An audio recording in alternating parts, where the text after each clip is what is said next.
Babak baru perseteruan hukum terkait tudingan ijazah palsu tampaknya akan segera memasuki panggung meja hijau. Menyusul kabar berkas perkara Roy CS yang disebut-sebut akan segera dinyatakan lengkap atau P21 oleh pihak kejaksaan, tim hukum Jokowi langsung mengambil langkah ofensif. Tidak tanggung-tanggung, melalui Rifai Kusumanegara, tim hukum meluncurkan 5 reaksi telak sekaligus. Salah satu yang paling mengejutkan adalah kepastian bahwa Jokowi siap hadir langsung secara fisik di persidangan dengan membawa bukti pamungkas. Ijazah asli dari mulai bangku SD hingga strata 1. Langkah berani ini seolah menjadi skakmat bagi pihak lawan yang selama ini gencar melempar opini. Lantas, seperti apa 5 poin reaksi telak yang dikeluarkan oleh tim hukum Jokowi untuk peruntukan manuver Roy CS?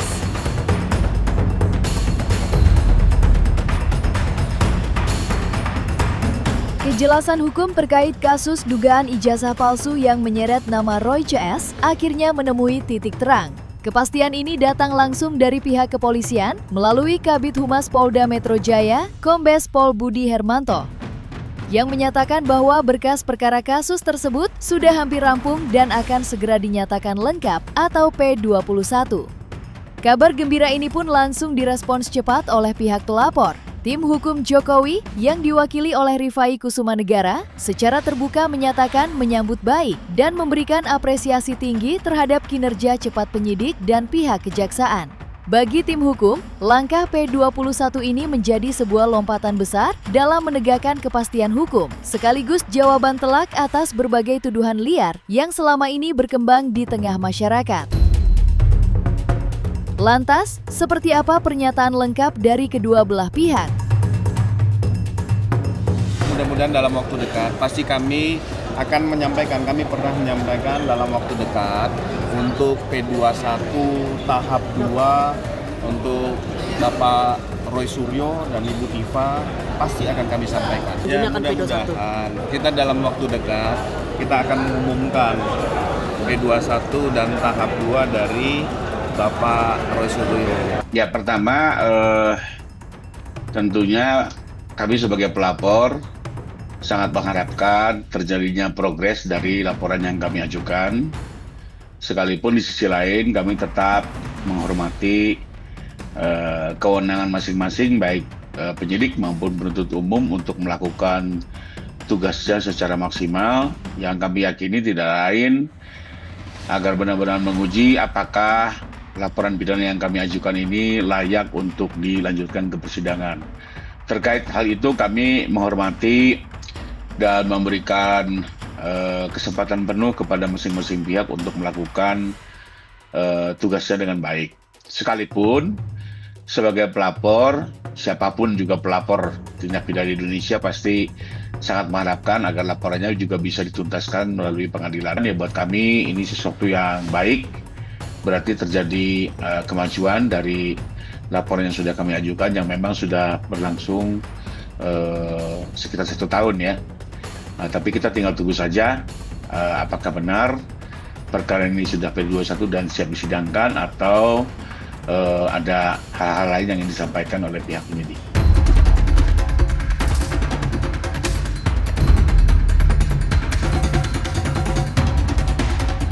Melalui tim hukumnya, dipastikan bahwa Jokowi tidak akan bersembunyi. Sebagai bentuk kepatuhan hukum tertinggi, Jokowi siap hadir langsung secara fisik di ruang persidangan. Tak tanggung-tanggung, Jokowi juga dipastikan bakal membawa dokumen asli yang selama ini diperdebatkan, mulai dari ijazah sekolah dasar atau SD, SMP, SMA, hingga ijazah strata 1 atau S1 miliknya, akan ditunjukkan secara gamblang di hadapan majelis hakim. Sebuah langkah skakmat yang siap meruntuhkan seluruh narasi liar di luar sana. Seperti apa kesiapan dan strategi tim hukum mengawal kehadiran Jokowi di meja hijau? Itu confirm, Mbak, ya. Jadi itu sangat confirm. Kami 3 minggu yang lalu juga sempat bertandang ke kediaman Pak Jokowi di Solo untuk melaporkan juga bahwa pada intinya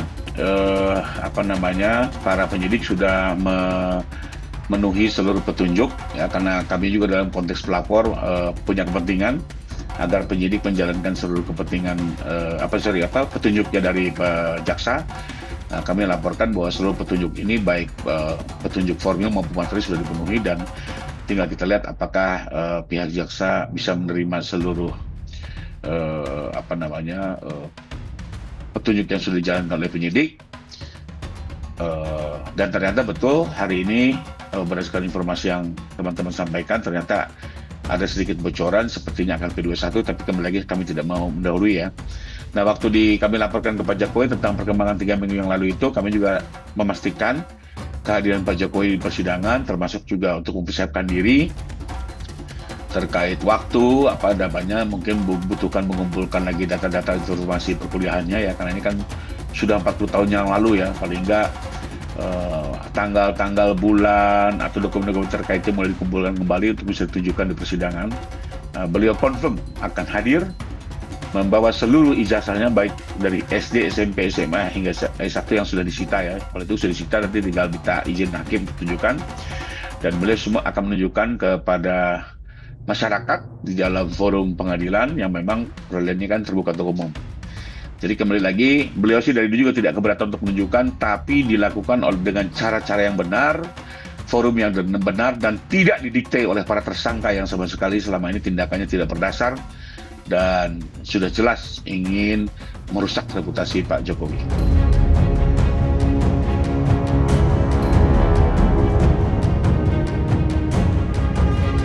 Di tengah bergulirnya kasus dugaan ijazah palsu yang menyeret nama Roy CS, tim hukum Jokowi baru saja mengeluarkan pernyataan yang sangat tegas dan tanpa kompromi.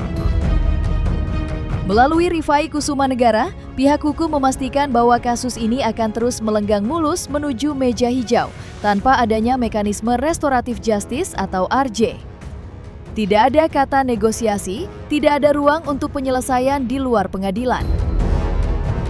Langkah ekstrim ini sengaja diambil demi mendapatkan satu hal, putusan hukum yang berkekuatan tetap atau inkrah dari majelis hakim. Tim hukum ingin memastikan bahwa polemik dan bola liar terkait tuduhan ijazah palsu ini diakhiri secara tuntas, adil, dan transparan di hadapan hukum negara. Lantas, apa yang membuat tim hukum begitu yakin untuk menolak jalur damai dan langsung menyeret perkara ini ke pengadilan? Kami juga ingin tetap membalik persidangan karena ini bicara kebenaran itu harus diperjuangkan, harus dibuktikan ya. Dan kami ingin kita tidak kalah di era post-truth ya, di mana di berbagai negara ini justru cara-cara demikian itu bisa betul-betul merubah opini masyarakat. Tapi kami mencoba menghadapinya secara proporsional di Indonesia dengan harapan bahwa di era post-truth ini masyarakat tidak mengkonsumsi informasi-informasi sesat ya. Yang pada intinya juga ini korbannya bukan hanya Pak Jokowi sebagai orang difitnah dan dicemarkan, tapi juga masyarakat tidak lagi mengkonsumsi informasi yang tidak benar, yang tidak dapat dipertanggungjawabkan. Makanya nanti di persidangan saya menghimbau masyarakat, teman-teman media bisa mengikuti nanti secara terbuka apa yang sebenarnya terjadi, bagaimana pihak UGM akan menjelaskan seluruh fakta sejarah dari perkuliahan Pak Jokowi dari awal hingga akhir, dan ini akan diterangkan oleh pihak yang berkompeten dengan juga menunjukkan seluruh bukti-bukti administrasi yang hingga saat ini masih ada di UGM dan sudah disita oleh pihak penyidik. Saya sendiri nggak bisa berkomentar apakah menutup atau tidak, karena ini kan kembali hati orang ya. Karena gini, contohnya saja waktu sebelumnya itu kami semua dapat instruksi untuk tidak lagi membuka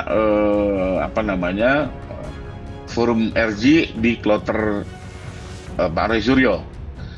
Nyatanya secara mendadak kami diinformasikan ada kunjungan Pak Rismon dan terjadi pemaafan ya. Jadi kembali lagi kami tidak bisa membatasi atau mendahului apakah Pak Jokowi akan memaafkan atau tidak. Tapi kembali lagi seandainya ini sudah P21 maka sudah tertutup dalam konteks RJ di penyidikan.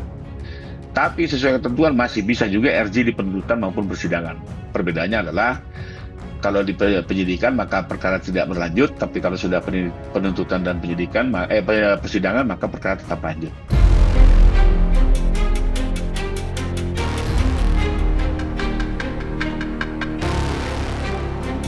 Di tengah bergulirnya proses hukum yang kian memojokkan posisi mereka, pihak Roy CS tampaknya terus gencar melemparkan narasi agresif ke ruang publik.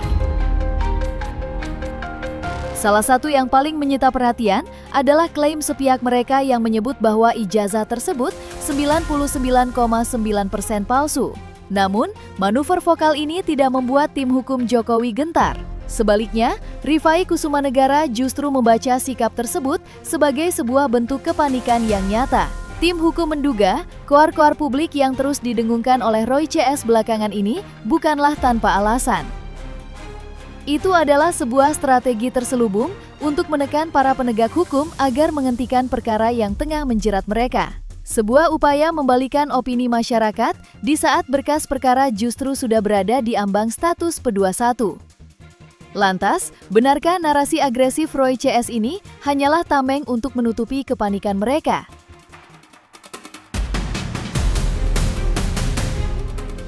Ya, pertama ini merupakan common sense ya.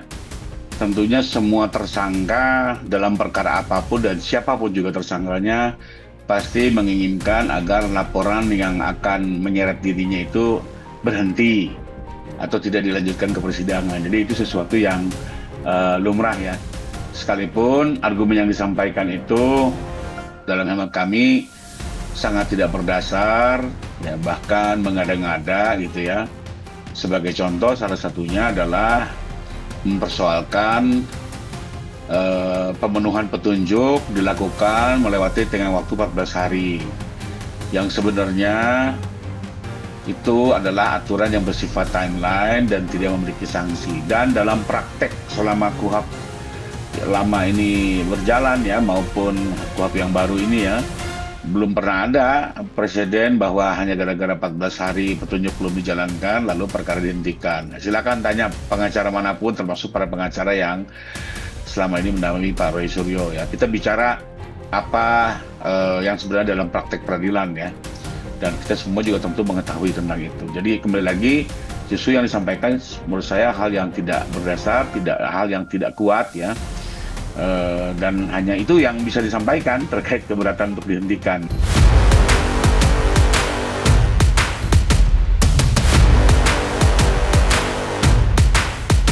Melalui Rifai Kusumanegara, tim hukum secara terbuka mengingatkan Roy CS untuk segera menjaga sikap dan menghentikan segala narasi tuduhan di ruang publik.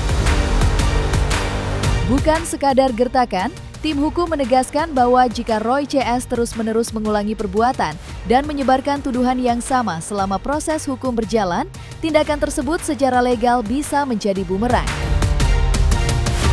Berdasarkan aturan hukum yang berlaku, perbuatan berulang secara konsisten dapat dijadikan alasan subjektif yang sangat kuat bagi aparat penegak hukum untuk langsung melakukan tindakan penahanan. Akankah peringatan keras ini membuat kubu Roy CS tiarap atau justru memancing babak baru yang jauh lebih panas?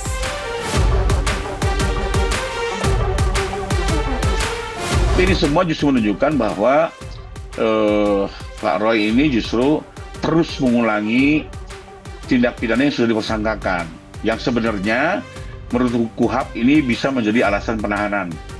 Ya.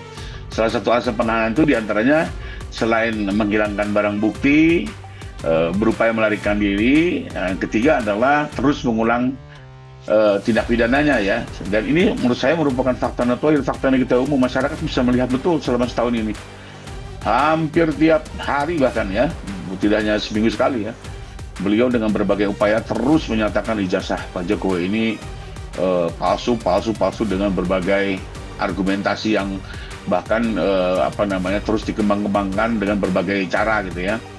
Nah, ini merupakan fakta juga yang menurut saya perlu sampaikan, ini hati-hati karena fakta ini bisa menjadi pertimbangan bagi penyidik untuk dengan terpaksa melakukan penahanan, karena kembali lagi perbuatan ini terus diulang dan bagaimanapun juga ini semakin mencederai nama baik ya Pak Jokowi dan keluarganya.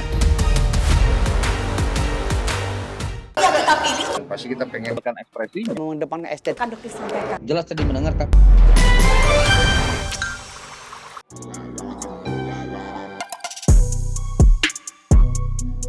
Dan jangan lupa untuk like, subscribe dan juga share channel YouTube Cumi Cumi.